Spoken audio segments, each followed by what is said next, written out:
Credit card offers, rewards points, KYC updates అంటూ తరచు మనకు ఫోన్ కాల్ మెసేజెస్ వస్తుంటాయి. రివార్డ్ పాయింట్స్ క్లెయిమ్ చేసుకోండి, ఈ రోజే లాస్ట్ అంటూ వాటిలో కొన్ని లింక్స్ కూడా ఉంటాయి. నిజంగా ఆ సంస్థే పంపించిందా అన్నట్టుగా సందేశాలు కనిపిస్తాయి. పొరపాటున అవి నిజమే అనుకుని నమ్మి ఆ లింక్పై క్లిక్ చేస్తే సైబర్ నేరగాళ్ల వలకు చిక్కినట్లే.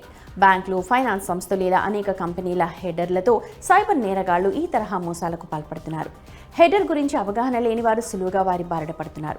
దీంతో సైబర్ దాడులకు సంబంధించి ఎప్పటికప్పుడు అవగాహన కల్పిస్తూ సూచనలు జారీ చేసే కేంద్ర హోంశాఖ ఆధ్వర్యంలో పనిచేసే సైబర్ దోస్త్ అప్రమత్తమైంది. ఇకపై మెసేజ్లు ఎక్కడి నుంచి వచ్చాయో తెలుసుకునేందుకు ఒక టిప్ని తాజాగా ఎక్స్ వేదికగా పంచుకుంది. మనకొచ్చే ఎస్ఎంఎస్లను పరిశీలిస్తే తొలుత 2 అక్షరాల తర్వాత మరో 6 క్యారెక్టర్లు ఉంటాయి. దీన్నే హెడర్ అంటారు. తొలి 2 అక్షరాలు టెలికాం నెట్వర్క్ని, ఆ తర్వాతి 6 క్యారెక్టర్లు పంపిన సంస్థను సూచిస్తాయి.